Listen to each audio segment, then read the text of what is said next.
అంతా పంచాంగ శ్రవణం అని ఎక్కువగా అంటుంటారు. పంచాంగ శ్రవణం వినడం వల్ల ఒక ప్రయోజనం ఏముంటుంది? చాలా చక్కగా అడిగారండి.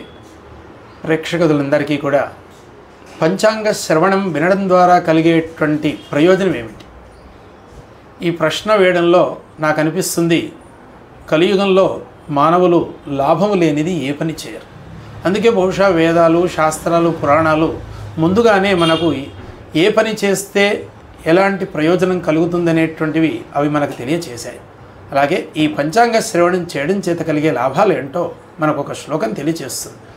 శ్రీ కళ్యాణ గుణావహం రిపుహరం దుస్వప్న దోషాపహం గంగా స్నాన విశేష పుణ్యఫలదం గోదాన తుల్యం నృణాం ఆయుర్వృద్ధిదముత్తమం శుభకరం సంతాన సంపత్ప్రదం అని మనకు ఈ పంచాంగ శ్రవణం చేయడం చేత కలిగే ఫలితం ఏంటో తెలియచేస్తుంది.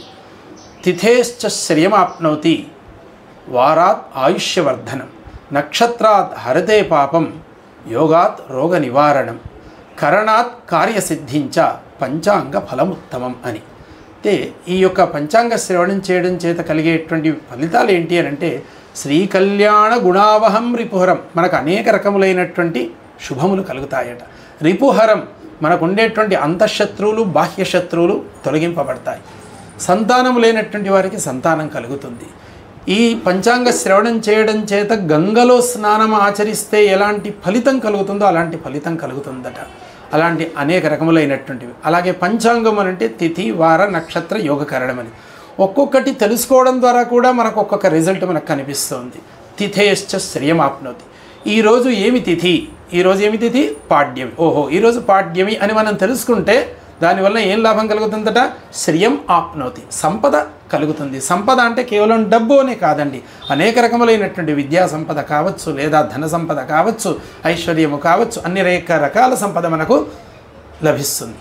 అలాగే వారాత్ ఆయుష్యవర్ధం, ఈరోజు ఏమి వారము, ఓహో ఈరోజు మంగళవారమా అని మంగళవారం అని ఒకరోజు తలుచుకున్న ఏడల ఉదయాన్నే మనకు ఈ వారాన్ని స్మరించడం చేత ఆయుష్యవర్ధనం, అపమృత్యు దోషం పోతుంది, మన ఆయుష్ అభివృద్ధి చెందుతుంది, చక్కటి సంపూర్ణ ఆయుష్ను మనం పొందుతామట. నక్షత్రాత్ హరతే పాపం, ఈరోజు ఏమి నక్షత్రం, ఓ ఈరోజు ఉదయం వరకు రేవతి ఉండి ఆ రేవతి వెళ్ళి అశ్విని నక్షత్రం ప్రవేశించిందా ఈరోజు అని ఆ నక్షత్రాన్ని ఒకసారి స్మరణ చేసుకోవడం చేత మనకు నక్షత్రాత్ హరతే పాపం, మనం చేసేటువంటి తెలుసో తెలియకో చేసే పాపాలు కూడా తొలగిపోతాయట. అలాగే యోగాత్, యోగములు 27 ఉంటాయి. నక్షత్రాలు ఎలాగైతే 27 ఉంటాయో యోగములు కూడా 27 ఉంటాయి. ఆ రోజు ఉన్నటువంటి యోగాన్ని తెలుసుకోవడం చేత రోగ నివారణం, మనం ఆరోగ్యవంతమైనటువంటి జీవితాన్ని, రోగరహితమైనటువంటి సమాజాన్ని మనం చూడగలుగుతాం, పొందుతామన్నట్టు. ఇక కరణాలు ఇవి ఒక 11 ఉంటాయి.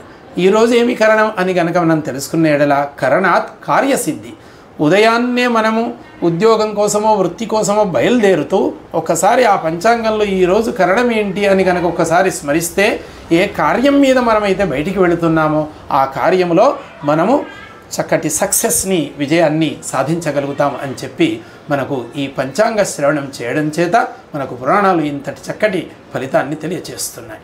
వాటి అన్ని రకాల ఫలితాలు ప్రేక్షకులు, ఈ యొక్క మీడియా ద్వారా విన్నటువంటి ప్రేక్షకులందరికీ కూడా పంచాంగ శ్రవణ ఫలితం లభించాలని మీడియా మాధ్యమంగా కోరుతూ మరొకసారి చివరిగా క్రోధినామ సంవత్సర శుభాకాంక్షలు తెలియజేస్తూ ధన్యవాదాలు.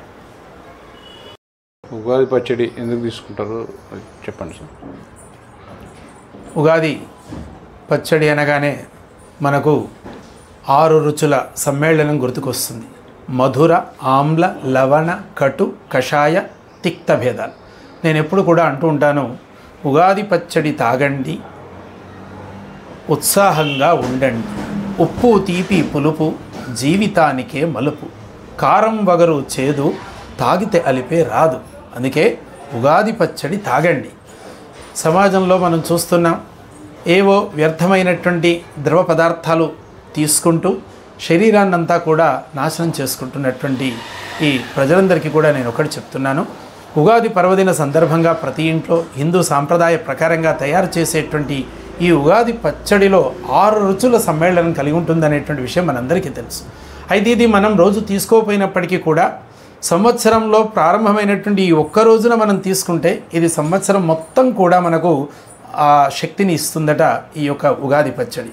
కాబట్టి ఉగాది పచ్చడి ఈ ఒక్కరోజు తీసుకోవడం చేత దీంట్లో ఉన్నటువంటి ఒక తత్వం, ఒక సందేశం ఏంటంటే, ఏ విధంగా అయితే ఇందులో 6 రుచుల సమ్మేళనం ఉందో మన జీవితంలో కూడా అనేక రకాలైనటువంటి కష్టాలుంటాయి, నష్టాలుంటాయి, దుఃఖాలుంటాయి, సుఖాలుంటాయి.